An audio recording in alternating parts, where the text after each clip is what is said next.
സുഹൃത്തുക്കളെ, ബുറുദ ചില്ലറ സംഗതിയല്ല. അതുകൊണ്ട് ചെറുപ്പക്കാരെ, കല്യാണത്തിന്റെ തലേന്ന് ഗാനമേള നടത്തുന്നതിന് പകരം നിങ്ങൾ ബുറുദ ചൊല്ലിക്കോ. ബുറുദ ചൊല്ലുന്ന മുതഅല്ലിമീങ്ങളെ വദുവോടുകൂടെ ചൊല്ലിക്കോ. അതതിന്റെ അദബാണ് കേട്ടോ. ഇടയ്ക്ക് മൗലായ സല്ലി വസല്ലിം ദാഇമൻ അബദാ അലാ ഹബീബിക ഖൈറിൽ ഖൽഖി കുല്ലിഹിം. ഇടയ്ക്ക് ആവർത്തിച്ച് ചൊല്ലിക്കോ. ബുറുദ ബൈത്ത് ചൊല്ലാൻ ഇജാസത്ത് കൊടുക്കാൻ കഴിവുള്ള പണ്ഡിതന്മാരുണ്ടെങ്കിൽ ഇജാസത്ത് വാങ്ങി ചൊല്ലിക്കോ. അതവോടെ ചൊല്ലിക്കോ.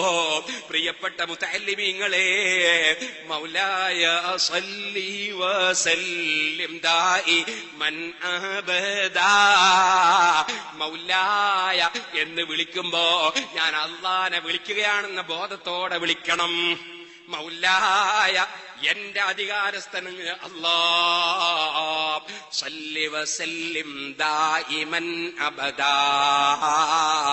എപ്പോഴും നീ മഹത്തായ അനുഗ്രഹവും സമാധാനവും നൽകണേ. അലാ ഹബീബിക ഖൈറിൽ ഖൽഖി കുല്ലിഹിം.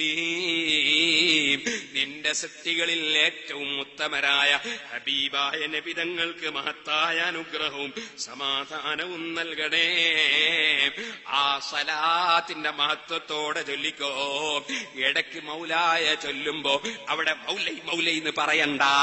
ആ ശൈലി അങ്ങ് മാറ്റിക്കോ. അല്ലാഹനെ വിളിക്കുന്നതാണത്. നിങ്ങൾക്ക് കൊഞ്ചിക്കളിക്കാനുള്ള വാചകമല്ലത്. മൗലായ സല്ലി വസല്ലിം ദാഇമൻ അബദാ അലാ ഹബീബിക ഖൈറിൽ ഖൽഖി കുല്ലിഹിം.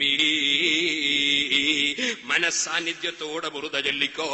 ആ ബുറുദ ചൊല്ലുമ്പോ ബുറുദയുടെ സാരാർത്ഥങ്ങളൊക്കെ മനസ്സിലൊന്ന് ചിന്തിച്ചോ. ഇമാം ബൂസിരി മനസ്സ് തട്ടി ഉണർത്തുകയാണ്, നമ്മുടെ മനസ്സിനെ തട്ടി ഉണർത്തുകയാണ്. അവിടുന്ന് പറഞ്ഞില്ലേ, ആരുണ്ടെന്നെ എന്റെ ഈ വിരളിയെടുത്ത ശരീരത്തിന്റെ തടീച്ചെ ഒന്ന് പിടിച്ചു കെട്ടാൻ ഏത് മഹാനുണ്ട്?